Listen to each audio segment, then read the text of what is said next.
Welcome to the Find My Catalyst podcast. We all have problems we're looking to solve, and we know that there are solutions out there, but we struggle with this. Well, how do we find that solution? Where does the nudge come to help us take that next step and start solving tough problems? The intention of this podcast is to help you find your catalyst and take that next step. I'm Mike Simmons. I am the founder of Catalyst Sale. Today, I am really excited to have Kurt Hines. He's the head coach of Coronado High School football out on Coronado Island in Southern California, down in San Diego. If you are not familiar with Coronado Island, one of the most famous scenes in Anchorman happens on the bridge as you go from San Diego to Coronado. This conversation with Kurt is absolutely awesome. He is someone I came across through the videos that he shared on Twitter. He is a coach. He is committed to the success of both the kids that he has in his fourth grade classroom and the kids that he coaches on the football field. I hope you enjoy the inspiring discussion that we have. We go deep on a number of different topics, including coaching, leadership, common mistakes, and challenges. This episode is brought to you by the Catalyst Sale Game Plan. It's our approach to goal setting and execution. Head to catalystsale.com/game for more information. Let's get to the recording. Coach, I am excited to have you on the podcast today, but not anywhere near as excited as the person who puts together the show notes. Jen is super excited. I think she probably is going to come around the corner and watch and listen for part of this. So, and Jen is my wife. She puts together the show notes, and we are big fans of yours. So thanks for being on the podcast. I'm humbled to be here, and I appreciate you and your wife having me on. So thank you, Mike. Awesome. So where I first came across you was on Twitter, and you started doing these short videos on Twitter. And the first video I remember from you, and I'm going to butcher the story a bit, but I think you'll understand kind of the tone. But the first video that I saw you record was about the kid who's on the team, who's wondering why they don't have the starting position and wants to go up and talk to the coach about why they don't have the starting position, rather than just going out there and doing all of the work to earn that position. And the power of getting kids to just take ownership for the work. Now, and I'm a believer of people asking questions. I think it's important to ask questions, but in the way that you positioned it was, don't be the kid who's saying, hey, it's me, I should have the chance. Go out there and get the work done, put in the work and get it done. So thank you for that message, which I think was years ago. Yeah. And that was the beginning of me following you and interacting with a bunch of the stuff that you put out there. So thank you for putting the work in that you put in. Tell me a little bit about that story, or those kind of stories when you see that happening with kids inside a football program. Yeah. So that particular story, I remember it like it was yesterday, and you're 100% right. I think it was 3 or 4 years ago, and it happened. It was after practice. One of the young men came up to me, and he looked, you could see he was concerned, just the stress in his eyes. Yeah. I said, Coach, can we talk? I said, absolutely. I teach elementary school as a profession in addition to coaching. And I said, absolutely. And he started to complain, not about the character of a coach, but complaining that the position coach played favorites. So I listened to him for a good 2 or 3 minutes.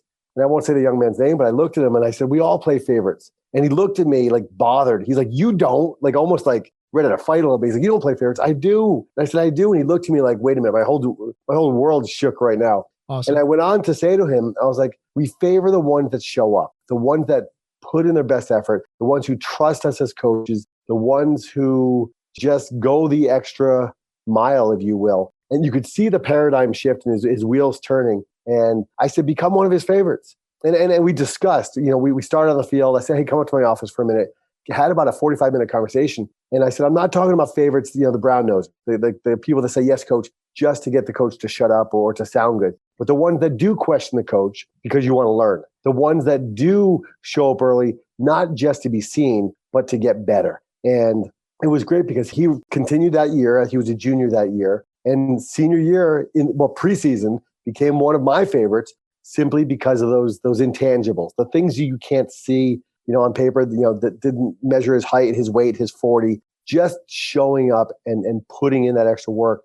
And I love that because I actually have a young man now that all last year, there's a saying in I think a lot of sports sometimes, look like Tarzan, play like Jane. Yep. And he looked like a football player, but he never bought in. He never showed up. Forget about showing up early. He never showed up on time. He would leave early and always have excuses, and had a lot of heart-to-hearts with he and his parents, some with just him, some with him and some other coaches. Yeah. Just earlier before you and I hopped on, had a conversation with him and said, man, I love that you have bought in. And he asked if he could try out for a different position. I said, if you continue to do what you do, 100%. So I'm not saying you're going to earn that position, but 100% you can try out for it because you're giving your all. So for me, that's what gets me on fire. I love everything about the game of football. Yeah. I do think the football world, or the sports world in general, is overpopulated with Neanderthal jocks that think we created something, or we're the God's gift to whatever, you fill in the blank. So I love the connections, the relationship people, because for me, that's, without getting preachy, that's what all of this is about. One-on-one relationships, and together creating something more than we ever thought we could do individually. Thanks for sharing the other part of the story that I missed, because once you said it, then it reminded me that was the tone. It was the playing favorites piece, because it's important that kids and people on your teams and everybody feels really comfortable asking questions and engaging. You should never get into a position where they don't feel comfortable asking questions and engaging. But that whole idea of the favorites, and then even being able to reframe that and say, yeah, you know what? We do, because we know who's going to show up. We know who's going to put in the work, and you know who you can count on when things get really, really ugly and rough and stress goes up. Absolutely. Matter of fact, I just saw a video about a week or two ago from Simon Sinek, okay, if I'm pronouncing his name correctly. Yep. And I'm going to paraphrase it. His story, he was talking about training some Navy SEALs, and he had this continuum, if you will. And he said that in training SEALs, they said if they had to choose someone who is highly skilled or highly trustworthy, they will go with a trustworthy person 100% of the time. Because I think so many people have the knowledge, the know-how, and the ability to do things. But it comes down to, once again, the intangibles. Can I trust you? When the proverbial crap hits the fan, and it happens in life every day, it happens in sports, can you trust that young man or that young woman? And I think just as importantly, if not more importantly, can they trust us? I think coaches always talk about, we want players that will run through a wall for us. Well, yeah, that's great, but they dang well better believe that we'll run through a wall for them first and foremost, or they're not going to run through any walls for us. And it's got to be something where there's no strings attached. We are just selflessly serving them regardless of their ability. So there are going to be some people who are wondering, why do I have a high school football coach on the podcast? And this is something new that we're going to do. We're going to have coaches across the board on the podcast, because coaches made a significant impact on my life. I would not be doing what I'm doing today. I had a coach who gave me a really hard time. He said, your brain is just going to, not a hard time. He said, your brain's just going too fast. You're just firing and firing and firing. And you're not allowing the game to come to you, allow things to quiet down. And I'm junior in high school, maybe senior in high school when this conversation happened. It was my senior year, because it was Marty Spalding. And what he told me is, he said, you need to start reading. Well, he asked me if I read, and I said, no. He said, you need to start reading. And I didn't start reading. I didn't take the advice, and you'll continue to go through the same stuff. And they moved me from different positions to try to take advantage of the fact that my brain was getting too distracted. But a number of years later, I started reading, and I realized, wow, coach was right.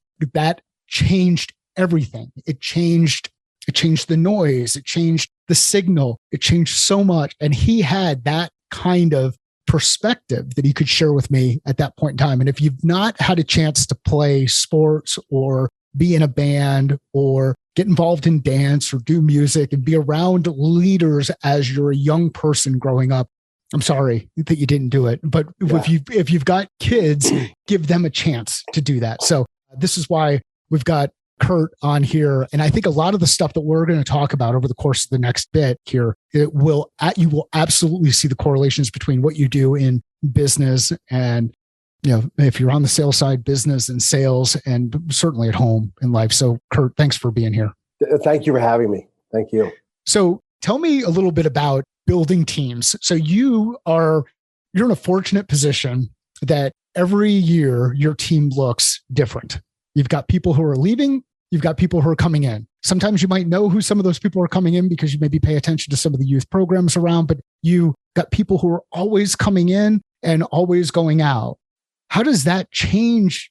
What kind of impact does that have on your view of team and how you manage a team year to year, season to season, week to week? Yeah, so great question. So growing up on the East Coast, when I first became a head coach in New Hampshire, the young men, and I've had young women on our football team, and I love that played for us. As you mentioned, I would see them when I would go to youth practices or go support some of the youth games. Yeah. I'd be like, I'm excited to work with that one, or this one's going to be, kind of a work in progress. But typically, when I was a head coach in New Hampshire for 7 years prior to moving to California, my mindset of culture was not as simple as this, and I'm not proud to admit this, but I, in hindsight, look back and say, man, I thought culture was, all right, what's a cool slogan we can put on a t-shirt? What can we slap up on the weight room wall? And then we'll build around that. That's who we are. Sure. Man, how I look back at that now, I'm like, man, that was horrible. What happened when I came to Coronado, out to California 7 years ago, I took the head coaching job five years ago. So I'm heading to my sixth season. Coronado has what they call the North Island, which is a naval base. Okay. Tremendous blessing. Love our military, support our military. The challenge is it's a revolving door of players and families coming and going. So for me, I was at practice. This was 2 years ago during the COVID season. Yep. And two of my assistant coaches said to me, we're just getting ready. The kids are stretching out. And they said, Coach, you've got and I don't believe this, but they said, you have the hardest head coaching job in the country. Now, right away, coming from the Northeast, I thought they were talking about I'm sitting with palm trees around. It's 77 degrees and beautiful. I said, Sure. Yeah, this is real tough. Yep. They said, no. They said, we're being serious. With the naval base, it's constantly changing. You have coaches that come and go, players. And I don't think I have the toughest head coaching job by any stretch of the imagination in any way. But it really did change the way I look at culture, the way I change my whole mindset of team building, because now more than ever, I understand building a successful team. And I'm talking a successful family, a successful business, a mom and pop shop to a Fortune 500 company, a football team, basketball, you name it, is a living, breathing organism. And I love that because for me, everything comes down to relationships. When I took my first head coaching job in New Hampshire, I was actually asked a question by the two administrators that during the second interview. It was a very affluent community in Bedford, New Hampshire. They said, Coach, if you get the job, it's a brand new high school. We don't have seniors yet. How long before you're in the playoffs? And I don't know why, Mike, I don't know why I didn't hesitate without skipping a beat. I said 3 to 5 years. And they both laughed at me. And not in a mean way, but like, all right, good luck. Sure. Now, two thoughts came to my mind right then. One was, just wait, I'm going to show you. Second was, I just lost this job. I didn't get it. Now, I did get the job. But what happened was my first year as head coach at Bedford, New Hampshire, I set records in the state of New Hampshire. Not the records you want to set, though. I set records we got our teeth kicked in more than any other team in the history of the game of football, in my mind. So much so that at the end of every game, when you walk through and shake hands, what do you say to the other team? Good game. Good game. We were that bad. No one even lied to us. They shook my hand, said, beautiful field, great stadium. That's awesome. I was like, man, we're just horrible. So my first year, we lost every game badly. Second year, we won 2 games. Third year, we made it to the playoffs.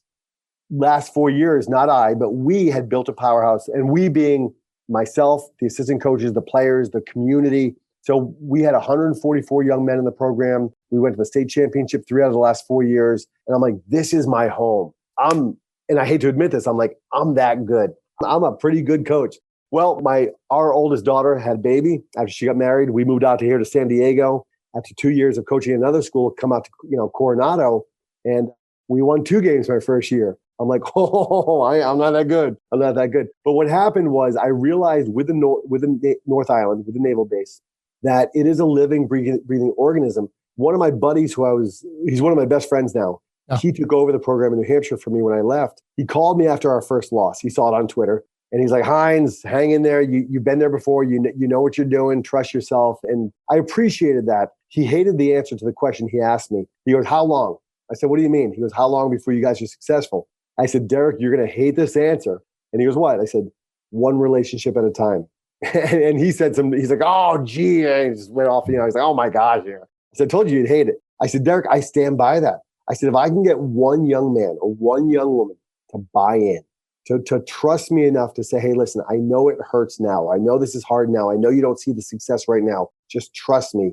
I believe that spreads like wildfire. That young man or that young woman, I'm not sure if you and your wife have children. We do. We've got 2 kids. I've got a 19-year-old and a 16-year-old. The 19-year-old played high school football. The 16-year-old is a highly competitive swimmer, and we are just a couple of years from them being out of the house completely. The 19-year-old's over at ASU now, and the 16-year-old's over at Bauscha. So, yep, two boys.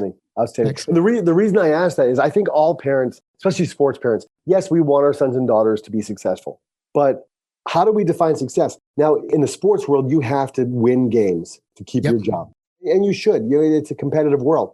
However, how I define success is not the number of wins and losses that show up on the newspaper, on Twitter, or whatever it is. It's, as cliche as this may sound, I will go to my grave with a smile on my face when God takes me home, because my passion for coaching is empowering as many people as I can.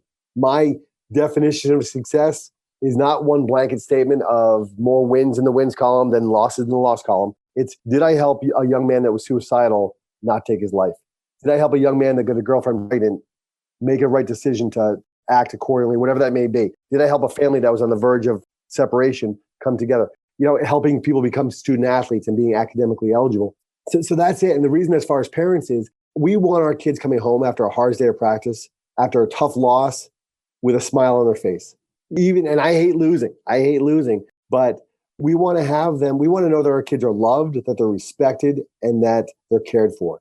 And if I build relationships with our players with no hidden agenda, and they see me treat that redheaded stepchild type athlete who can barely put his helmet on straight, whose cleats are always untied and shoulder pads don't seem like they're buckled right. If our studs in our team see me pouring into that young man or that young woman just as much as I do to the stud, they're going to know that I'm a man of my word. And I've coached with some great coaches, and I've also coached with coaches who say the right things, but when the proverbial crap hits the fan, they are not building young men of character by any stretch of the imagination. They are not pouring into anyone that's not going to help them pad their stats. And, I respectfully don't care if the kids we coach are 14, 16, 17, 18. They're smart. They're a lot smarter than some people give them credit. And they see through all that nonsense, and they see who we really are more than any of our words may speak. Why do you think that people think that people don't see that you can say something and not have integrity relative to, do my actions match my words, or do my actions match my thoughts? Why do people think they can get away with this, or at least pull the wool over the eyes of others? Man, great question. I don't know if I have the answer. I don't know if it's arrogance. I don't know if it's being so self-centered that we can't see our own flaws. It's, especially in today's day and age of social media and cell phones. I know we're not filming the video here right now, but cell phones everywhere. Who we are I'm a firm believer of who we are will always come to light. It'll always come to light. The question is, and I posed this to my fourth graders just the other day, there was a little nonsense at recess. And I said, guys, boys and girls, I said, imagine if we had hidden cameras throughout the entire school. And right away you could see some eyes like, oh, do we? I'm like, we don't. But I said, what if we filmed every word we said, every action we did in the day? Would you be happy to sit down at the end of the day with your parents and watch a film of yourself? And I think that's a question that, yes, I ask my fourth graders, but I need to ask myself that every day. Do I want to speak to a player behind closed doors, on the field, in the weight room, wherever we may be? Would I be proud of the words I'm saying, the way I'm saying it, if their parent saw that? And if I can't answer yes to that, I need to step away, either step out of coaching or find someone that's doing it right and get to know them better and know how they're doing.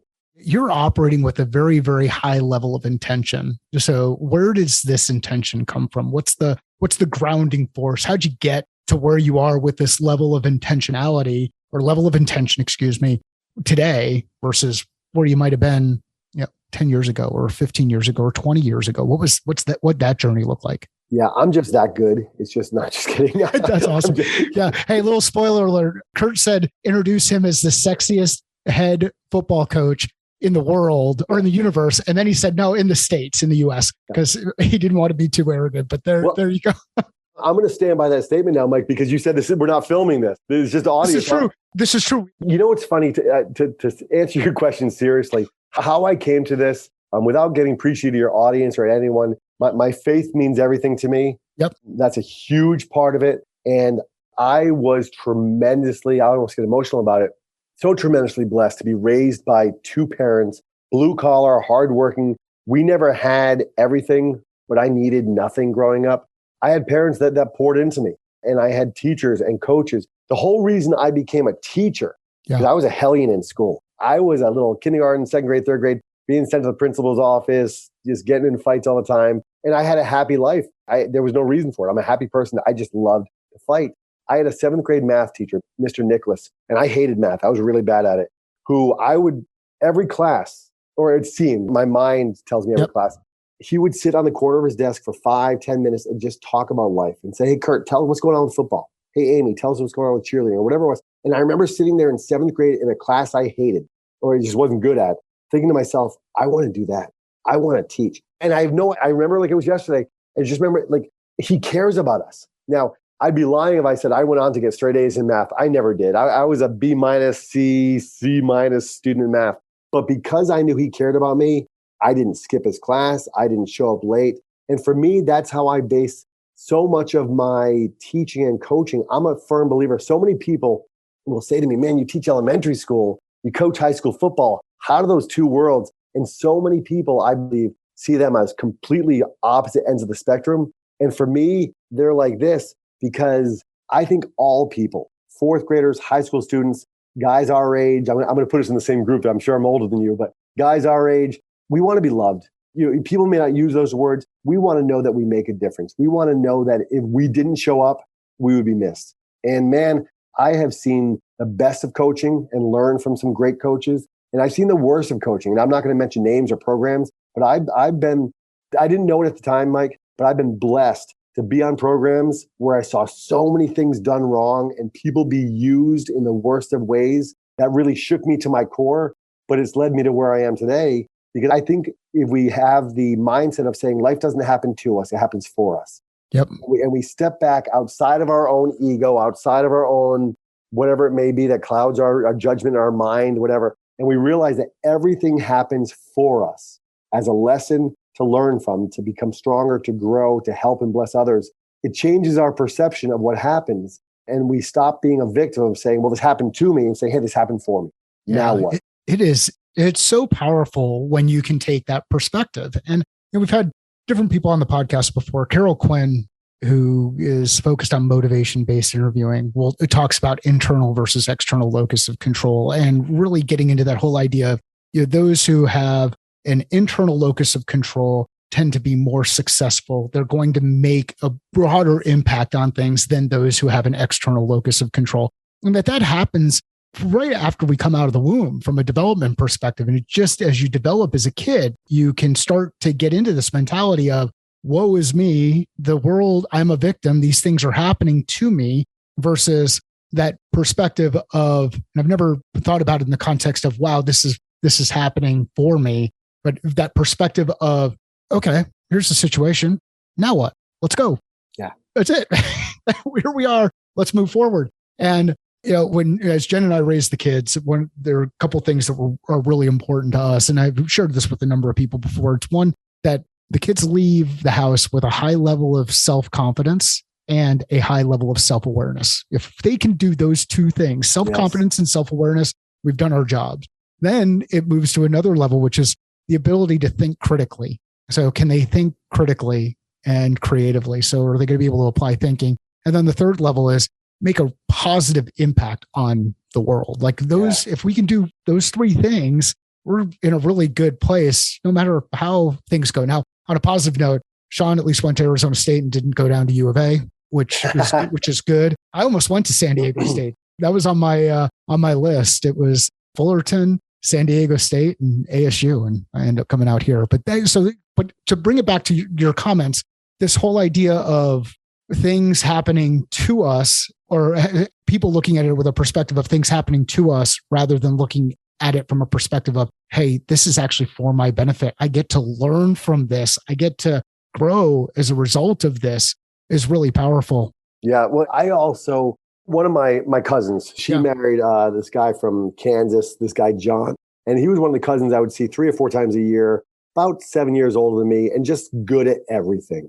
Okay. Yeah. He hit a golf ball like you've never seen, throw a football, basketball, volleyball, was personable, was humble.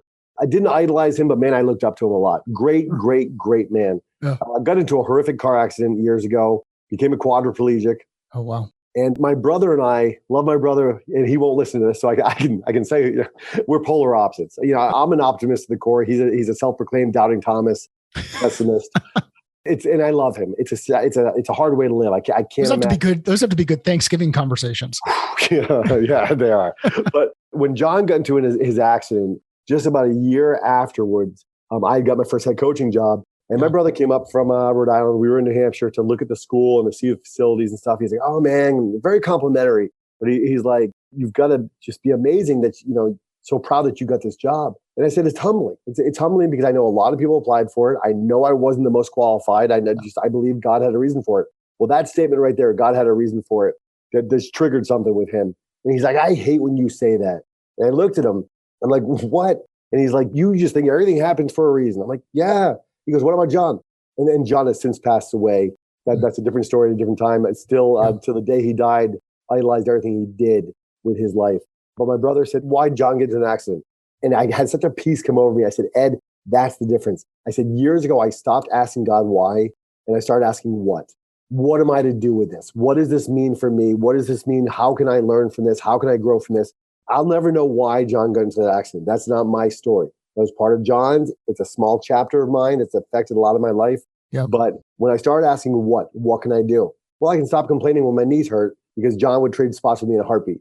I can stop complaining when my neck's always sore from years of football and just say, "Hey, thank God for another day to be sore." And I think a lot of us in life are blessed enough to learn from great people, good or bad. We learn from people. And I think the ones of us that are truly blessed, I don't think better than anyone, but I think it's a blessing to be able to look at all of life, the highs, the lows, and everything in between, and understand that there's a purpose for this. Not just say it, but truly live it. And man, I consider myself one of the wealthiest people I know, and I'm not kidding when I say this. Most of my family and friends make a lot more money than me, but I feel like I'm one of the wealthiest people because I have balance. I love my life. I love my jobs. I love my wife. I love my kids and my grandkids. And I think that's a huge key to success is loving your life and loving the ability to help others get there also. So let's talk a bit more about that. How does someone go through the process of they're saying, I'm just in this mode of constantly wanting more and always, chasing the next thing rather than saying, "You know what? Things are actually really, really, really good. And I'm extremely fortunate. I'm blessed to be where I am and what I'm doing and be around those who I'm around." Let's say someone's out there and they're saying, "Coach, this sounds really good to you. You're coaching high school football on Coronado Island. You get to teach fourth graders. You're doing the things you want to do. I'm going into my 9 to 5. Well, and sometimes these 9 to 5s are at home. And I know people are starting to go back to work or go back into an office, but how could you help someone coach somebody up and help them break through this perspective of self-proclaimed woe is me versus, oh, wow, rainbows and sunshine?" Yeah. It's funny because, and I get what you're saying. First, it's just on my heart to say, it's not always rainbows and sunshine. We all have stresses. Sure. I don't want to say we all have anxiety and depression, but a lot more of us do than people realize. Yep. I used to say, go to the hospital, go to the cancer ward, go to the burn ward, go to Shriners Hospital, go feed the homeless. And then I realized that there are some people, I won't say their names, very near and dear to me, who I would take on little trips like that and go with. And I thought, man, this is really going to help them open their eyes to how blessed they are. Yep. And it did for the hour or two we were there. As soon as we get back in the truck, it was the woe is me. I'm like, how is, so first of all, I hate to say this, but I don't want to say some people can't change. I don't believe in that, but I believe some people have convinced themselves subconsciously that they can't change or that they don't want to. They've created a pattern for themselves that they are comfortable being the victim. Because let's face it, it's easier sometimes to blame the world. It's easier to blame circumstances and say, woe is me, as it is, as opposed to picking yourself by the bootstraps and saying, you know what? Yeah, this sucks right now, but God hasn't taken me home yet. I have another day to fight and let's go make something happen. But as far as a tangible suggestion, I do tell my players often, I've told my children before, find people that are passionate about life. It may not even be in a field that you're interested in, but find people that are passionate about life and ask them to go to lunch. Spend time with them. Because I think too many of us get comfortable with our own little circle of influence. And if we step back, we realize, man, we're all miserable. And you've got to change that circle of influence. Or we're all complaining, or we're all, and I think if we have a sphere of influence or friends, whether we are high school students or adults, parents, grandparents, and if those people aren't challenging us and helping us become better, I'll think a lot of us say, oh, I can't lead that friendship group. Not only can you, you better. Because if not, we're going to find ourselves 40, 50, 60, 80, 90 years old in the same pattern of being miserable. It's not easy, but growth is painful, but it's necessary. I grew up on the East Coast as well. As a little kid, I was born in New York, out on Long Island, and then lived in Jersey for a couple of years. And then we moved from New Jersey to Laguna Hills, and we moved spring break my freshman year. And as tough as it was to make that change from leaving friends and hanging out with the people that I would play hockey with and doing all of that stuff on the East Coast, I met a completely different friend group at Laguna Hills. And Coach Ingalls was the first football coach I came across. And what I didn't realize, one of the differences you run into between the East Coast and the West Coast is on the East Coast, we had PE and everybody had to go through a PE. On the West Coast, your athletics program takes the place of PE, at least back when I was in high school. And this would have been like 80, 88, and between 88 and 92. I graduated in 92, and that'll get you a little bit closer to knowing how close we are. I knew I was older than you by 2 years. I graduated in 90. There we go. So come across Coach Ingalls, and it's my first day at school. He's like, he just strikes up a conversation with me. He goes, "What are you doing here?"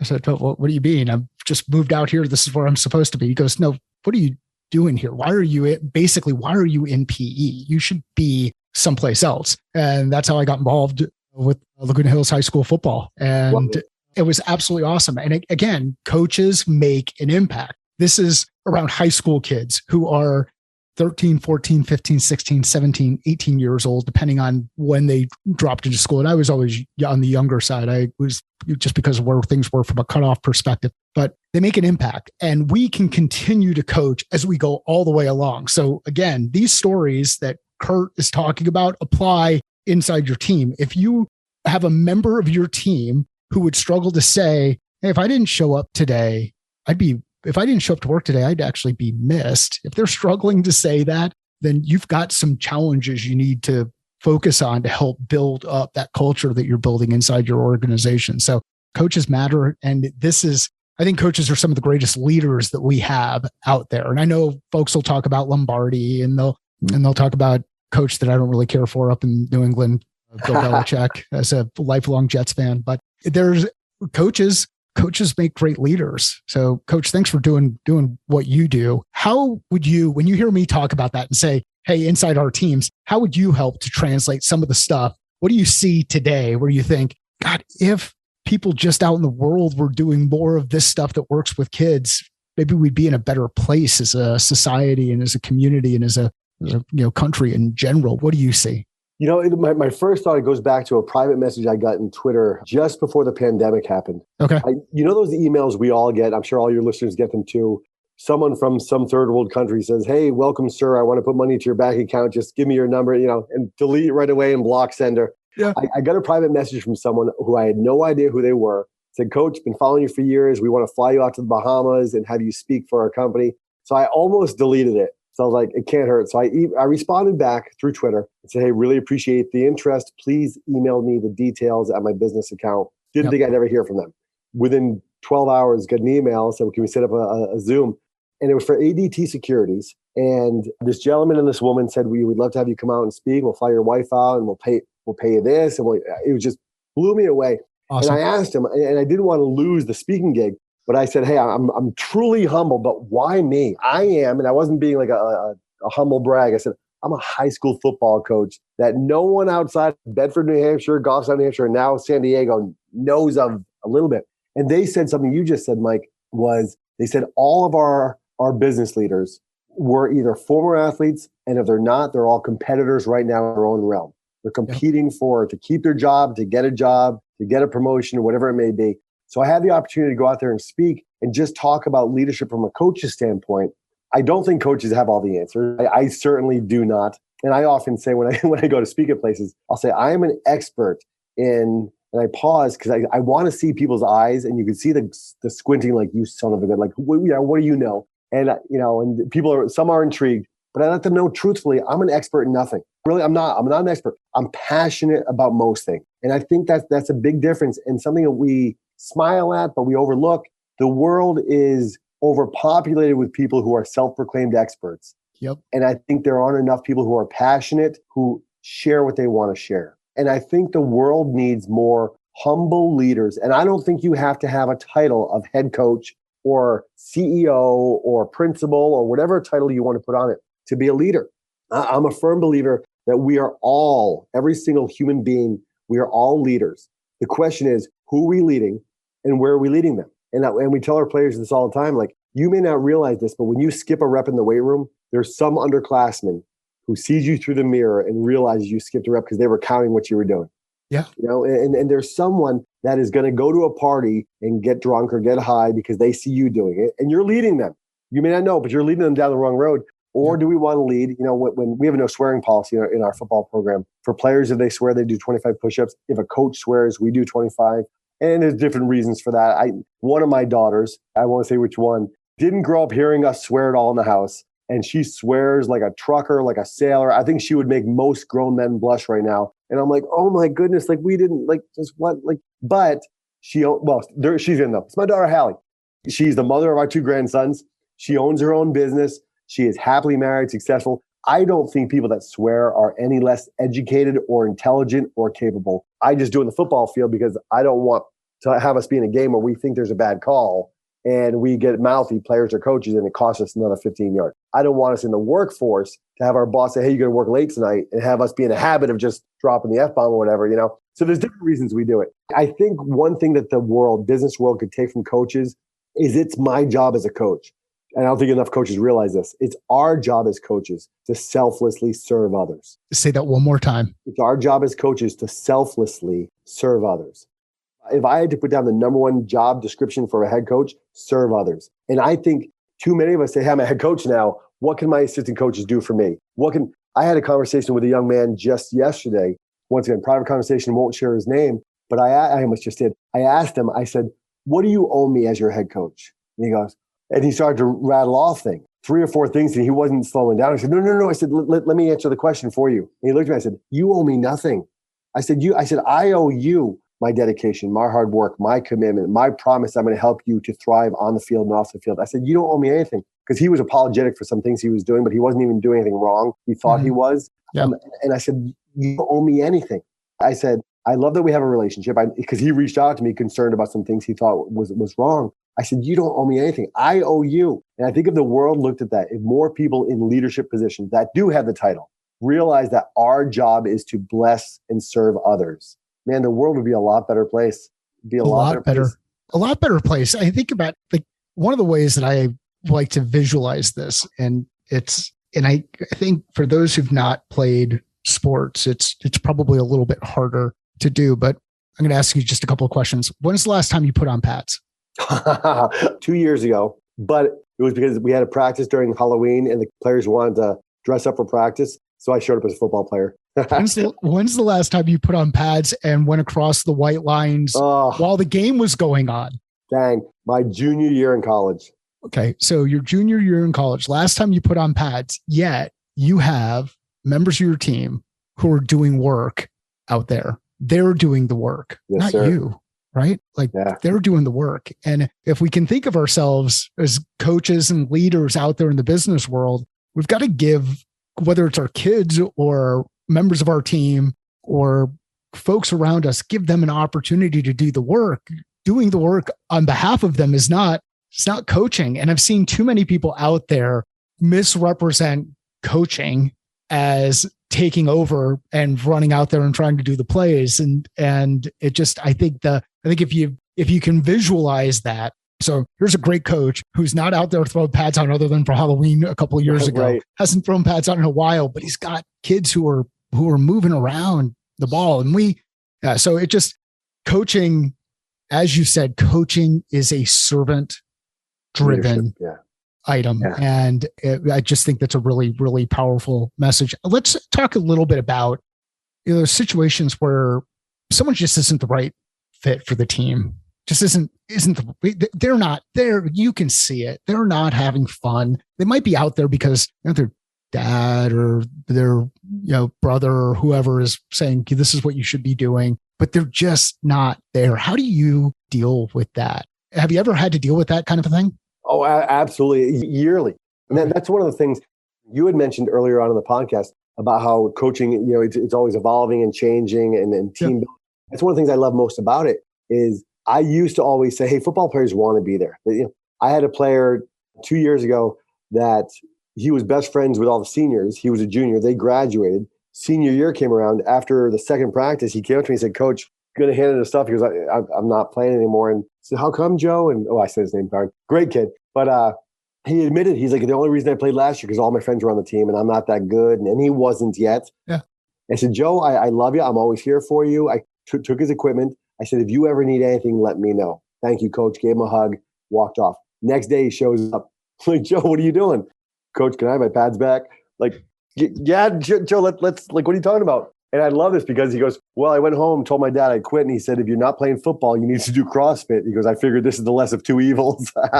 So I said, Joe, this is easier than CrossFit, maybe. So I said to him, Joe, if you're going to be here, be where your feet are. And he looked at me, he's like, what do you mean? I said, one of the most powerful things I said, when I say be where your feet are, what's that mean to you? And he looked down at his feet. And I love that the visual, he knew that. And I said, when I go to the beach, I can feel the sand on my toes. Yep.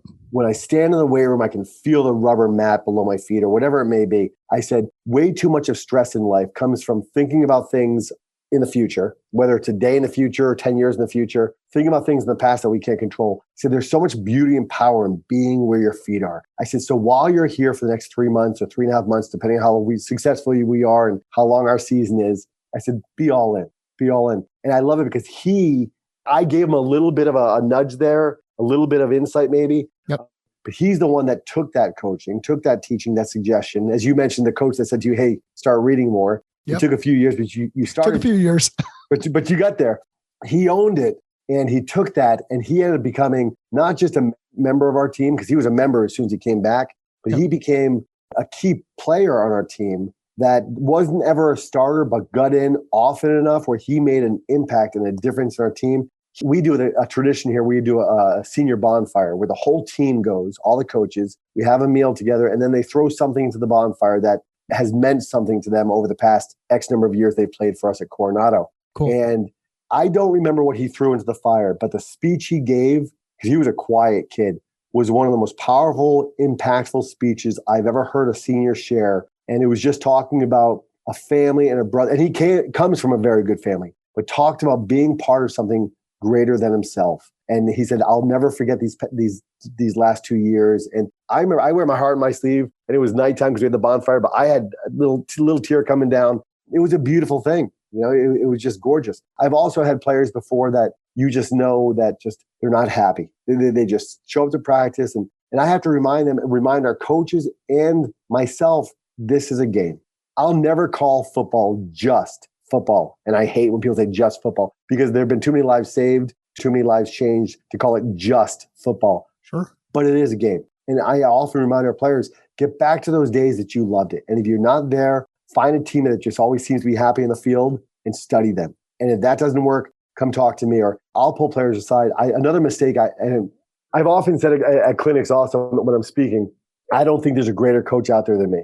And you see people like, oh, all right, and I'll say it again, there's not a greater coach out there than me. Why not?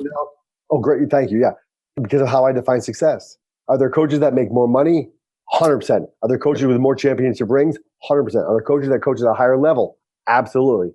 I define success in empowering others. And if you can save one life, how can you measure and say, well, one coach is greater than the other if we're both helping the people we're blessed to coach to make it through this thing called life? And I make sure to share with people, by me believing to my core that there's not a better coach out there than me, I'm not saying I'm better than others. I don't think I'm better than other coaches, but I know my worth as a coach. And I think if we can get our players to know their worth, not based on them starting or not, because sooner or later, our playing days for all of us is going to be over. Not based on how many touchdowns they score or whatever, stars they may have next to their name. But if they can see their worth as a human being and not defined by what they do or what they have, that's what gets me fired up. That's what really gets me going. And I think it all goes back to relationships. Knowing someone well enough. I was going to say the mistake I made so often was I'd say, how you doing? Good. Great. I just take that and move on to the next player. How you doing? Good. Yeah. And now I stop and how you doing? I'm great, coach. And now I'll usually ask to follow up. What's great? Awesome. Great question. They'll look at me and be like, and I can't tell you like how many times that a player will look at me and be like, And I'll just, because the kids are all around, I'll be like, let's talk after practice. And then we'll either talk on the field or we'll go into the weight room or up to my office. And I'll say, hey, really, what's great in your life? You said things are great. More often than not, they'll be like, coach, I'm really struggling at home right now, or whatever. And I don't correct them. Like, oh, wait, you told me things are great. I'll just listen. I think and not just men, I think men and women have been conditioned of, hey, you keep that stuff to yourself. It's, hey, I'm doing great. And if we care enough as leaders, if we truly care about the ones we're blessed to coach, we're going to dig deeper. I also used to say with grades, I used to say, how you doing? I'm good, coach. And I would just say good. And I'd be like, A's and B's? What are your grades? And they're like, well, I got some C's, I got a D, I got one F. I'm like, whoa, our definition of good is different, Right. And now what we do is we have weekly grade checks. Cool. And tell them, I'm not doing this to hound you to be on your case. I care about you. And as much as I care about you as a football player, I care a lot more about you as a person than I do about a player. Because your playing days are going to be over. Our relationship doesn't have to ever end. I think the powerful thing I want to get back to the grade check in just a second before I got two questions. One, all the way back to what you said about one relationship at a time and empowering folks. I think this perspective is really, really important. That's all you can do. I mean, if you're going to be where your feet are, you're going to be where your feet are relative to one person whose feet are in that space at a time. Try to do 100. Yeah. Start with one. And that's really, really powerful stuff. You talked about, I will get back to the grade piece because I want to get into accountability. And I think that's a really cool conversation to talk about there. The bonfire. Why is this a senior thing? Why do you do this at the end of every year with all the seniors? What's the meaning behind the bonfire and tossing something into the bonfire? Yeah. So one of my assistant coaches who, when I got this head coaching job at Coronado, there were two coaches that were prior to me applying for it on the staff for years, applied for the head coaching job. Okay. Neither of them got it. And a good friend of mine said, hey, careful of those two, because they could be staying on just to undermine what you do and to question everything. And could have 100% been the case. It was complete opposite. Such a blessing. Both great men. One has since moved to Florida, begrudgingly. He didn't want to. His wife did. And the other one, Coach Davis, has been a part of the Coronado staff. I'm going into my 6th season. He's been here for 22 years. That is absolutely awesome. 22 years. Love everything about the man. Retired FBI agent, lives here on the island. Just a great, great human being. He had this tradition at the school he coached at back in Kansas City. They have a can where they take some of the ashes from the fire every year, and it's called a can of whoop ash, for the ashes of a fire. Yep. And then our final regular season game, one of the captains will take that can and sprinkle some of it on the field, just to say, hey, part of you, a part of what you threw into the fire is always going to be here on this field. So it's symbolic of just the time they put in. And this isn't why we do it, but prior to COVID, I, once again, was way too guilty of saying to players, hey, you're a senior, you got 1 season left. 1 season left. You're a junior, you got 2 seasons left. And then COVID happened, and that was also a growth for me, as much as I hated everything about it. Yeah. To say, hey, listen, it's so cliche. We see it in the movies all the time. We're not promised tomorrow, but how true is that? That we don't know. Do my freshmen have 4 more years of football? Maybe. Or what's going to happen a month from now? We don't know what's going to happen in the world. So we do the bonfire. Really, it's a chance for the seniors to share, and to share something for the underclassmen to take away. And I always want our underclassmen to find, and I tell them, find someone you look up to and study them. Watch how they talk to people in the hallways. Watch how they talk to young women. Watch how they talk to buddies. Watch how they react after they score a touchdown, and watch how they react after we have a tough loss, because there shouldn't be a huge change in their body language and how they act and how they talk to people after a win or a loss if there's someone that you want to model yourself after. So that's part of it. It is. It's so important. Like the thing I want on my headstone at some point in time, whenever I'm on the other side of dirt, is genuine. That's what I want people to think about. Like, I am who I am, just like Popeye the Sailor Man. I am what I am, and that's all I am, right? Yes, so just this piece of being able to say, it is not right for people to act one way in public and then do something completely different when the camera's not on or when they don't see someone watching. And that's another thing that high school sports, youth sports, for me, has helped with, is this whole idea of building character and the importance of building character. Go ahead. Yeah, no. So I love that you said that. 2 thoughts came to mind. One was, as far as, doing things in the dark, will always come to light. I had, there was a local news station out here that did a segment on our program, and they focused more than I wanted them to on my social media stuff. Okay.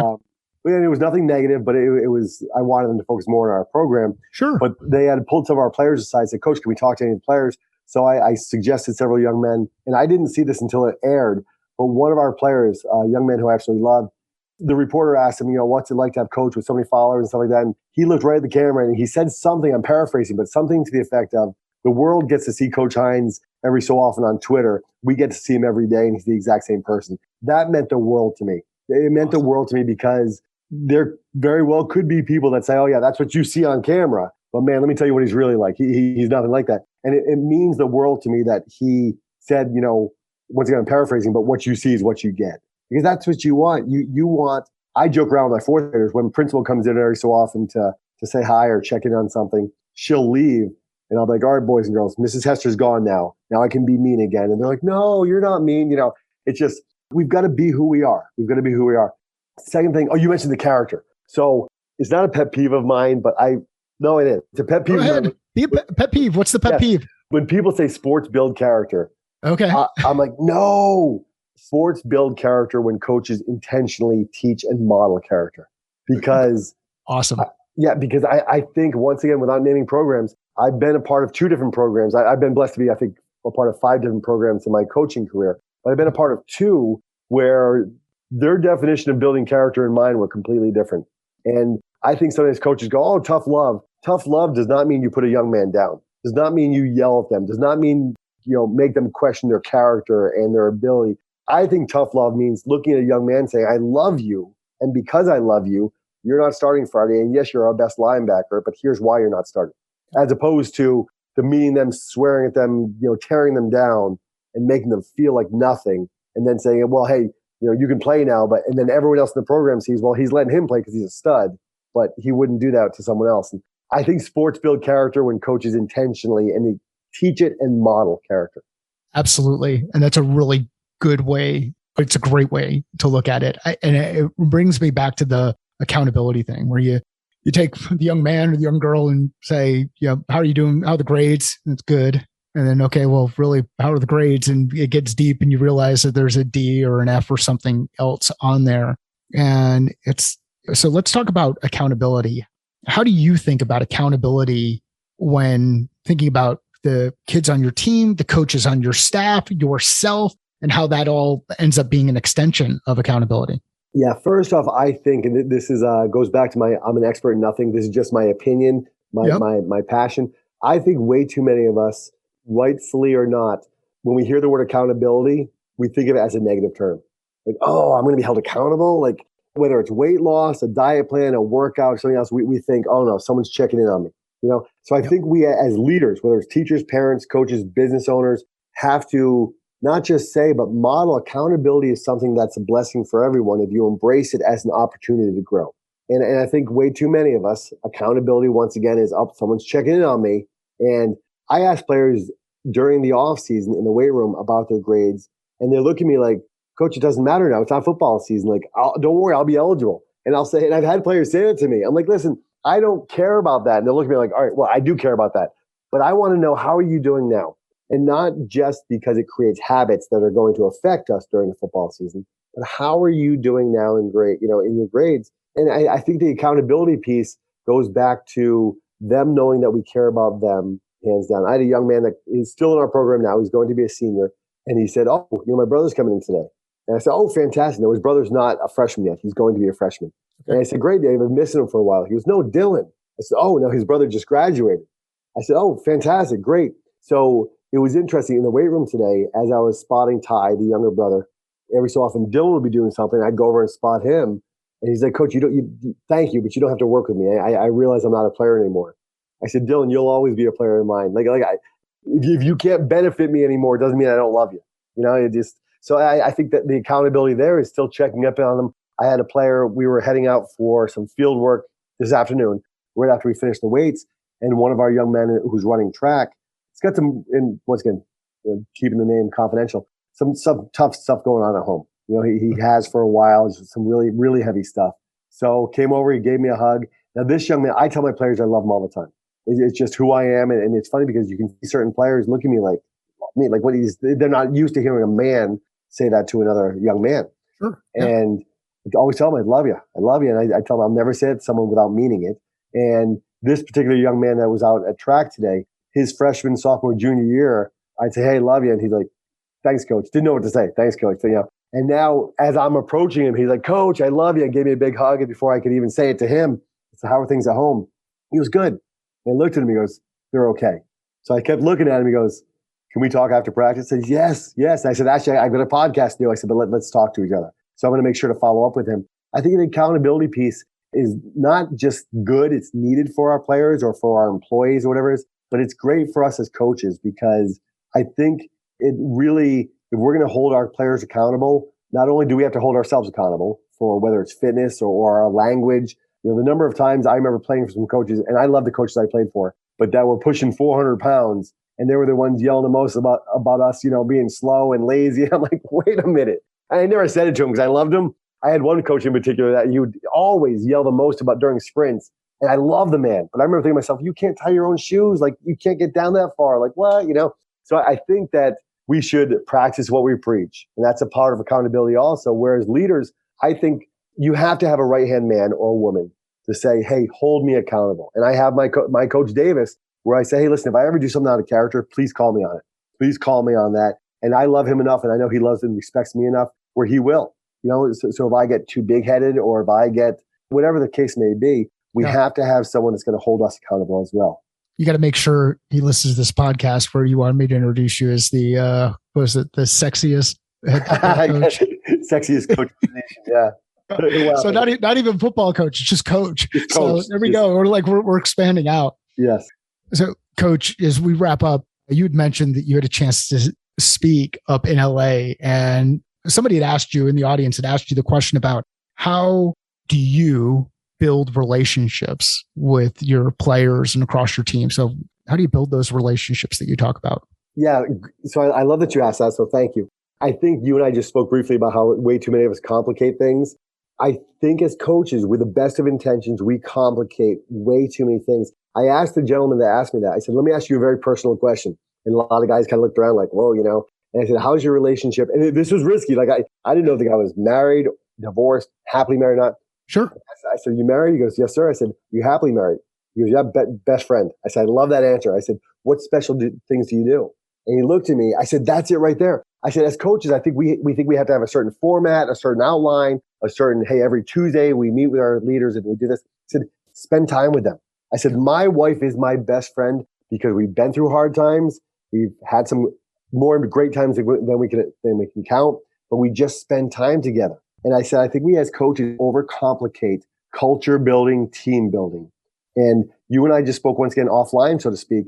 I have more of a vested interest in you and your success and your family because you and I have been talking now for 40 minutes, give or take. And I can see your smile. I can feel your energy. And I don't care if you call it spirit, energy, vibe, whatever you want to call it. I feed off that. And I think as coaches, as business leaders, as leaders in life, households, whatever it is, time spent.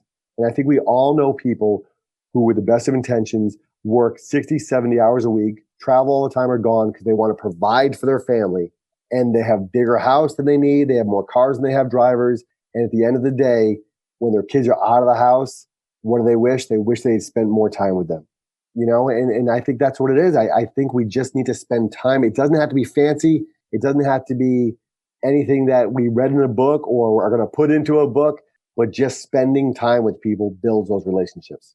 It is so powerful. And as you're talking through that, we go through, I'm in the process of relaunching our business. And when you relaunch the business, there's a lot of stress kind of building back up and going from 0 to 1. And as I just think about the last couple of weeks, one of the things I'm been doing in this stress is not spending that time. And it's so easy to lose track of it. And to the couple of points that you made earlier, one, being where your feet are, knowing where those feet are, where other people's feet are, so you're actually present, being passionate about the thing that you're engaged with. It doesn't matter how much you know about a given subject. When you talk to somebody who's passionate about something, you can see it in their eyes and you can feel it in the energy and the spirit that they deliver across. And if we just take the time to, when we're engaging with people on our team, or when we're engaging with our customers, or when we're engaging with our families, or when we're engaging with those in our community,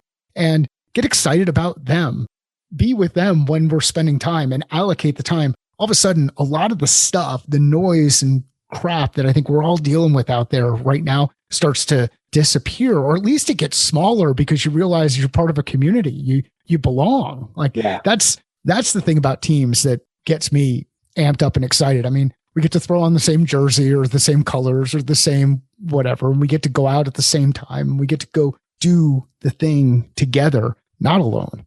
Yeah. And that's it. It's, how many of us have been driving home and see a beautiful sunset and you're like, oh, and you wish your spouse was there. Sure. We want to share moments with people, you know? And I had a player a few years ago who came out, father had passed away about 6 months before from a brain tumor. And before one game, we were the away team. Great kid, always smiling, high energy, great kid. First year ever playing football, was a starter for us. And I just saw him in the corner of the visitor locker room, just sitting down by himself. So I went over to him, sat down by him, said, "You good?" He goes, and he got emotional. I'm getting emotional. Yeah. And he was, "Coach, it was a week. It wasn't a year, but at that time, it was something around the anniversary of his father's passing. Not a full year, but whatever." Yeah. And I looked at him and I said, "You don't have to play tonight." And I knew as I was saying that, we're screwed if he doesn't play tonight, you know. But I wanted to give him an out. He goes, "No, Coach, I'm playing." I said, "Do me a favor." I said, "Get your head right. Do what you need to do." I said, "When you get out to the field, let's talk." So he came out to the field 20 minutes later and pulled him aside. And I know his faith. We had talked about faith. I said, "Do you mind if I say a prayer?" And I had a prayer with him. And I said, "While you're here, be where your feet are." And I talked to him about that before. So he knew what I meant by that. I said, "Have the best game of your life and let's cry together afterwards. You know, let's do that." And he had the best game of his life.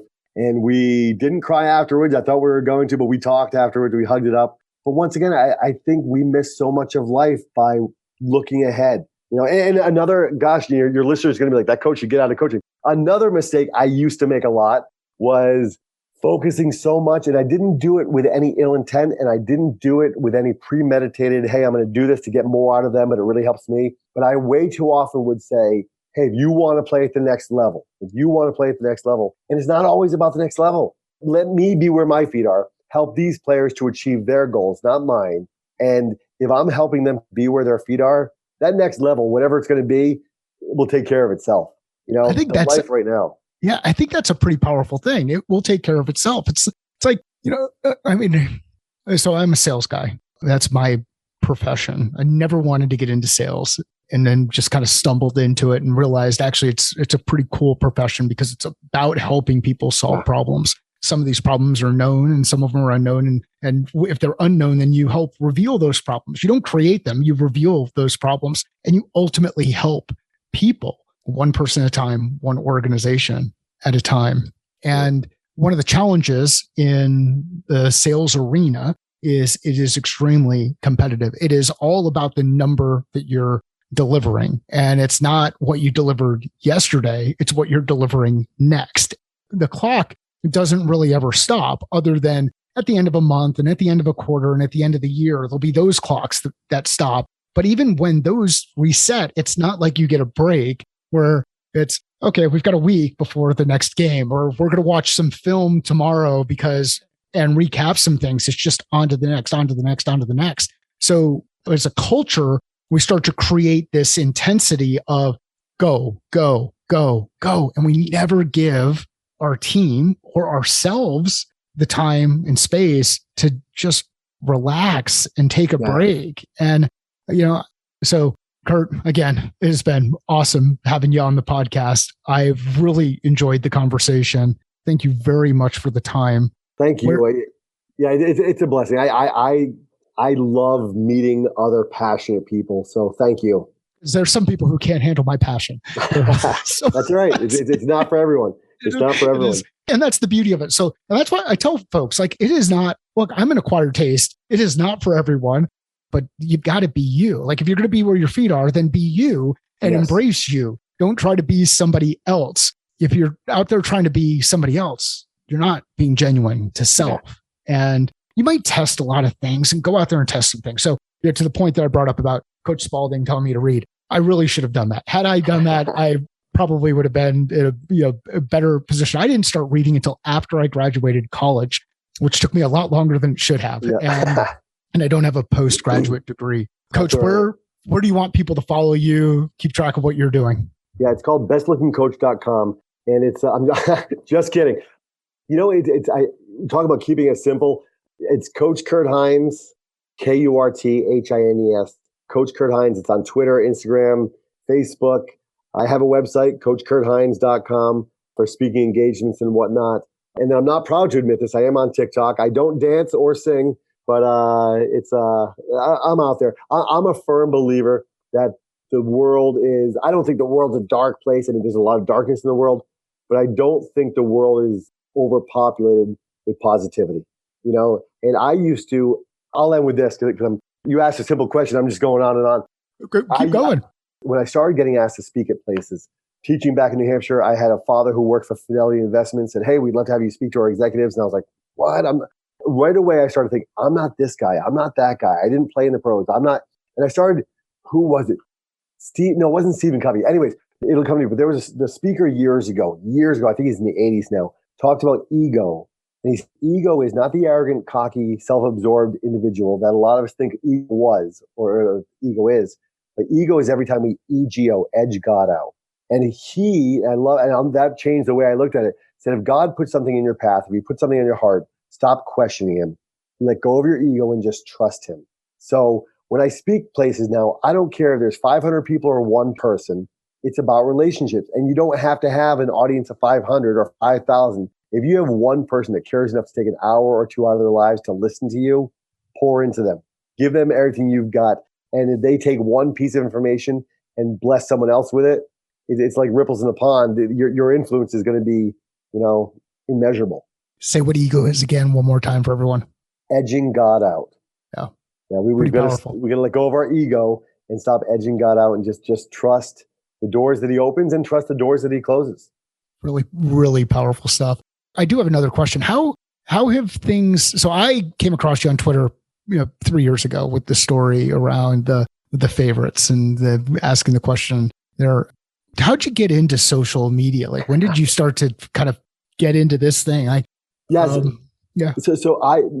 My background is I teach elementary school and I paint murals. I've always had a love for art, painted for years. What kind of murals do you like to paint? Anything and everything. I've done ceilings, walls. I've done Van Gogh, Monet. I've done the largest mural I did in a private home was 500 square feet of Arizona red rocks. I just love it. So Instagram and Facebook were a natural social media platform for me where I could connect with people, but show my artwork. When Twitter came along, I was like, I'm not going to do Twitter. My wife, who is my best friend, who comes to every game, back in New Hampshire, we would be leaving the visitor locker room by the time, or we would still be in the visitor locker room, and she was still at home, or she was already home watching the news. So I would call her on the bus and be like, hey, who won this game or who won that game, trying to find out the standings. So she was the one, she gets the credit or the blame, that said, hey, get on Twitter. You can follow this guy that does sports. You can follow this guy. So originally, that's the only reason I got on there. And it was funny. I'm not proud of this, but I remember sitting on the toilet, scrolling in New Hampshire, a day before we left to drive across country to move out to California. And I had 1,111 followers. I don't know why that number sticks out to me. And I remember sitting there scrolling. I'm like, why do that many people care what I have to say? And then somewhere along that 6-day trip that we took our time going across country, I posted a video. I honestly don't remember which video it was, but it got some good traction. And my social media has just continued to grow. The thing I love about it is I think there are a lot of people, for whatever reason, say, oh, social media, and they poo-poo it and it's negative. And I think social media is like a loaded gun. In the right hands at the right time, it's going to open a lot of doors, save some lives, do a lot of good. In the wrong hands, it can ruin a lot of things. It's all how you use it. Look at the two of us. We would have never met if it weren't for social media. And now if by the grace of God, one of your listeners takes one thing I've said and it helps them become a better husband, father, wife, coach, teacher, business owner, whatever it is, it's a great thing. So I went into Twitter, which is, I guess, my biggest platform, if you will, begrudgingly. And then it's just exploded into, it's opened up so many amazing relationships. People will send me, and my wife a few years ago, it's never gotten in the way of a relationship. She loves it and it's great. But we were heading to breakfast somewhere and I was responding to someone's private message and she looked at me and she goes, you don't have to respond to everyone. And I said, you're 100% right. I said, but why wouldn't I? If someone cares enough to share, and you'd be amazed, well, I'm sure you know too, sometimes people you never meet share some really, really deep, heavy things. Yep. And I was like, Hunter, they care enough to share. Why wouldn't I respond? And then since then, in addition to the blessing of having it connect so many relationships, it's opened up so many doors for business opportunities that I've never even imagined. And it's taken me, like I said, to the Bahamas, to Mississippi, Texas, places that I would have never been to before. So it's a pretty cool thing. What are you doing on TikTok? Shouldn't be on there. You know, really, do you know Gary Vaynerchuk or Gary V? Yeah. Yep. Yeah. Well, I don't know. I don't know him personally, other than I do know he's a Jets fan. He wants to buy the Jets. I'd like to see him buy the Jets and actually turn my team that I have loved around. Yeah.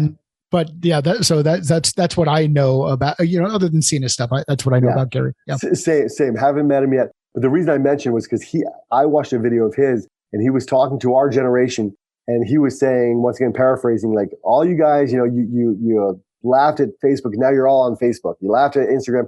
So he brought up TikTok and he used the analogy of a billboard on the side of a highway. He's like, imagine if you had a billboard every 400 miles or whatever. I forget exactly what he said. He said it's a free platform. And so he said, and so I'm going to give credit to him or whatnot. He said, put the same content you're putting on other things. So I really put the same content that I put out there on other platforms that I do on TikTok. So it's not much different. The cool thing about that is a lot of my fourth graders, it's amazing how young kids are now on social media. And I had a young girl in my fourth grade class last year. It was like the first day of school and just bright eyed. And she goes, Mr. Hines, my parents and I love you. And I was like, thanks. I love you too. Like, you haven't been in my class for a half an hour now, And she's like, we watched all your videos on TikTok. And I was like, wow, you didn't even think about, like, we always tell our players, be careful what you put out there. You could lose a scholarship, whatever. Well, I know that applies to all of us, but it was so awesome that a fourth grader and her parents, and I don't know what their intentions were, to find more about me or to find out if it's good or bad. But I asked her, I said, what'd you think of them? Just them, just a very broad, what'd you think of the videos? And she goes, very motivational. I was surprised she didn't respond good. Yeah, right. Yeah, good. Yeah, not that bad. Or you need to speak a little slower. But it's same content I put out in other places, but it's been a blessing. It's opened a lot of doors and been a cool thing. I think the thing that it highlights is, technology can be used as a tool for anything. It can be used for bad and dark stuff. And in the sales and marketing world, we have all these marketing tools that are out there that allow you to just spam people, just at scale. Yeah. But these technologies can actually be used for good and deliver good things. So maybe you'll inspire me to get on TikTok. I did my first couple of Instagram reels a couple of weeks ago, and it's the unfortunate thing is more people are interested in watching me deadlift than hearing me talk about sales stuff. So I love it. I don't, because I'm like, this is the stuff that could actually help you. Not watching some 47-year-old dude lift weight up off the floor. Right. But you can marry those two. Maybe in the middle of a deadlift, not your heaviest set, to stop, look at the camera and be like, if you want to invest or whatever it may be that you're selling, use that. I also, awesome. I know I might be going too long here, but I had a gentleman reach out to me about 2 years ago, and once again, very complimentary. He said, I love your videos. Like, I want to start putting videos out there. What should I do? Now, I've never met this guy. Okay. Yep. And the advice I had him, once again, was, I don't know if I share really simple things because I know how to reach people, or if I'm just that simple. I don't know a higher level. It works. I said, just be yourself. Just be yourself. And it's funny, and I won't say this gentleman's name. He's a coach. I don't even know what state he's from. Puts out videos more than I do. And I feel like sometimes people get annoyed with the amount of videos I put out there. And sometimes I like him. Sometimes I don't. Sometimes I think he's too over the top. But they're all positive. And I will like it and comment almost every single time, because there's enough junk out there in the world. If we had just more positivity, it's the world's not saturated with good people putting out good content. So if you have gotten this far in the episode, and I know there are a lot of people who have, do something positive. Just the one person who got this far, and not including Jen, because she's going to do the show notes, but go out there and do something positive. Kurt, Coach, this has been absolutely awesome. Thank you very much. Thank you. So if you know of someone who would get value out of listening to this episode of the podcast, please share it with them. Let Coach Hines and I know via Twitter. We're both out on that platform. Heck, you may even let them know on TikTok and LinkedIn and a couple of other platforms, but let them know and let us know. Sales is a thinking process. Business is a thinking process. Life is a thinking process. How are you thinking differently about your process?